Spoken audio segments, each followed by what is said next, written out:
I felt like no obligation to watch sports. So I watched Dateline. Are you a Dateline guy? No. Okay. No. Well, then you can just listen to this.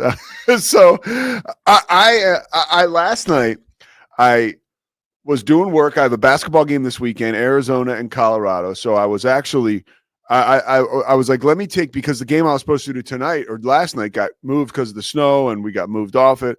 So I had a little bit more time this week. So I was able to I was handwriting some of my charts and that was all good. Got on a 12-step meeting. I do AA. So I got on, it was a Zoom. It was a great experience. Bunch of my dudes in Philly and around the East Coast. So that's always nice to plug in for a little spirituality there. And then I was like, what can I watch tonight? So I put on Dateline. And Dateline is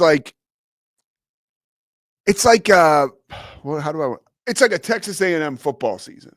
And let me explain to you. You watch the preview, there's so much excitement. This one was great. It was an attractive couple, like a working class couple in California. And so there's right there, I'm like, oh, this is interesting. So anyways, it's the newest Dateline. They actually made a podcast out of this particular episode. It's called Deadly Mirage. I'm so dyslexic. Every time I saw it, I thought it said Deadly Marriage until they actually spoke the words last night.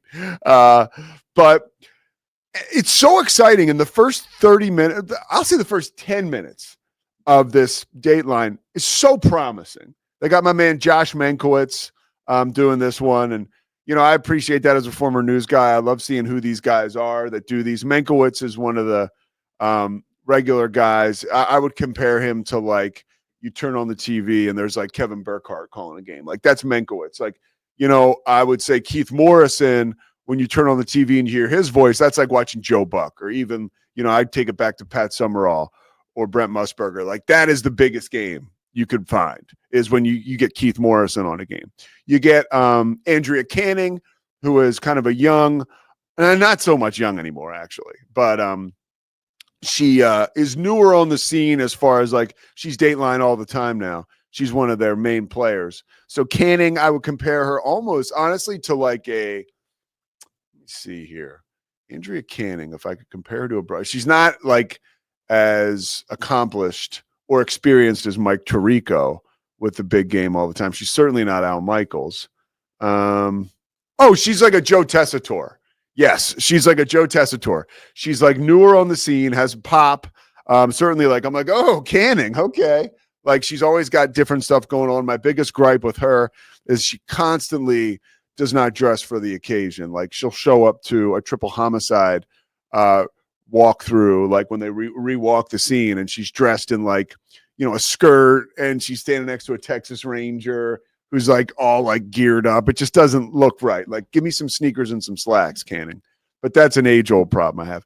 Anyways, so Dateline last night, the first 15 minutes are amazing. It's so exciting. This couple, they're the perfect couple. Then the guy gets killed. It's an armed robbery at a place he was working at, where an armed robbery never happens, and he's dead. And who done it, And they, early on in the episode, you see, okay, we haven't seen the wife yet.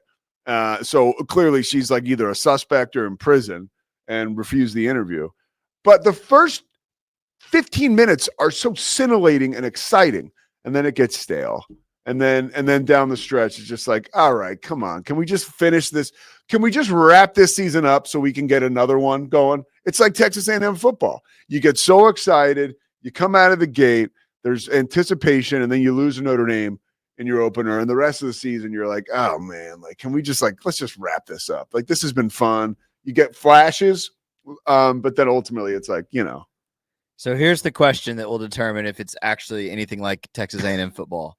This is going to be a while. Does it have a ginormous fan base of delusional cultists who still think it's the best show ever? Take away cult, yes. Awesome. Everything Perfect. there, because yes, it really it's is. A&M. That's it. Yeah, I mean, you think You've about the